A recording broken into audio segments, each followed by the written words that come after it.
ինձ համար շատ կարևոր է, որովհետև երբ ես գնամ օրինակ ծով, ես չեմ վախենա ջրից։ Ես կարամ ազատ լողամ։ Ամիսներ առաջ Անի Հակոբյանը չէր էլ պատկերացնում, որ շուտով վարժլողալ է սովորելու։ Ասում է, հիմա ջրում իրեն ազատ է զգում, հաղթահարել է բոլոր վախերը։ 7 ամիս հաճախում եմ լողի դասերի,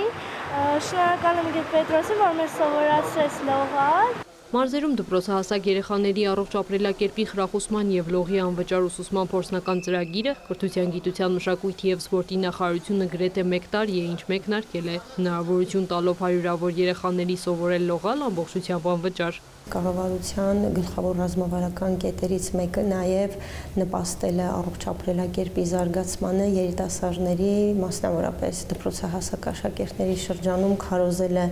առողջ ակտիվության իրենց գործունեությունը, տեղաշարժը եւ բացառություն չէ նաև առողջ ապրելակերպի ծրագիրը մասնավորապես լող մարզաձևից։ Ծրագիրն իրականացվում է Արմավիրի, Տավուշի, Կոտայքի եւ Արագածոտնի մարզերում։ Արմավիրի Մեծամոր քաղաքի լողավազանում պարապմունքներին հաճախում է 66 երեխա։ Այսքան ամսվա մեջ սկսել եմ լավ լողանել, որ ասենք ինչ-որ տեղ գնանք, ես կարողանամ լողանալ, ոչ թե մնամ խեղդվեմ ջրի մեջ։ Պարապմունքների կարևորությունն են ընդգծում նաև երեխաների հարազատները։ Նշում այն նպաստում է երեխաների առողջ ապրելակերպին, նրանք նաև նոր ընկերներ են ձեռք բերում։ Երեխաներ կան, որ ֆիզիկապես շատ թույլ են։ Շատ լավ է, քանի որ լողը ամենալավ մարզաձևերից մեկն է, շատ լավ է, որ երեխաները մասնակցում են լողին, որովհետև հիմնականում լողի միջոցով են կարողանում լավ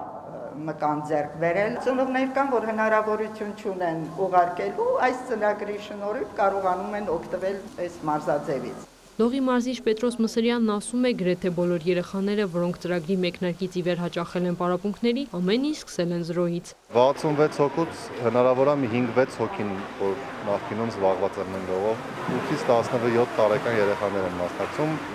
ու ամեն տարեկան երեխաները մարզվում են իրենց տարեկային խմբերում։ 8-ից 12, 13-ից 17։ Կարծում եմ ունենք լավ արդյունքներ, կան երեխաներ, որոնք շատ երեխաներ մասնակցել են վարչապետի գավաթի մարզային փուլին։ Երեխաներից 3-ը, մեկը առաջին, մեկը երկրորդ, մեկը չորրորդ տեղով անցել են հանրապետական մրցումների փուլ։ 7 ամսվա ընթացքում կատարելագործել են իրենց հմտությունները ու կարծում եմ, որ այս 7 ամսվա անդադար պարապմունքների շնորհիվ է, որ ունենք այսպիսի լավ արդյունք։ Ծրագրում այժմ ներգրաված է շուրջ 200 դպրոցական։ Պետությունը յուրաքանչյուր աշակերտի համար ամեն ամիս վճարում է 12,000 դրամ։ Դպրոցականների մասնակցությունն իրականացվում է հայտագրման միջոցով Կրթության կառավարման տեղեկատվական համակարգի էլեկտրոնային օրագիր դաշտում։ Ծրագրի պահանջն է եւ նպատակային թիրախային կետը, որ նաեւ մենք բարձր նվաճումներ դեպի գնանք, այսինքն մեր բալիկը աշակերտը ոչ միայն լողավազանում լողալ կարողանա, այլ պիտի արդեն արդյունք մենք ցուցանիշ պիտի ունենանք։ Մենք ունենք նաև բնականաբար, որ հայտերը տալու շրջանակում սահմանված քանակից դուրս է եթե լինում, սպասման հայտ ունենք, այսինքն փուլ է կոչվում սպասման, եթե տվյալ աշակերտը որը ժամանակ անց գրանց սպասվելիք ցուցանիշները չի բավարարում, սա նշանակում է, որ տեղը պիտի զիջի այլ բալիկի, այլ աշակերտի։ Այս տարի առաջին անգամ անցկացվում է վարչապետի գավաթ դպրոցականների լողի մրցաշարը տարիքային 2 խմբերում։ Եզրափակիչ փուլը կանցկացվի նոյեմբերի 22-ին եւ 23-ին Սախկաձորի գլխավոր մարզահամալիրի լողավազանում։ Քրիստինե Թորոսյան, Հայկուշ Ասլանյան, Հայկ Պետրոսյան, Արտակ Գևորգյան, լուրեր։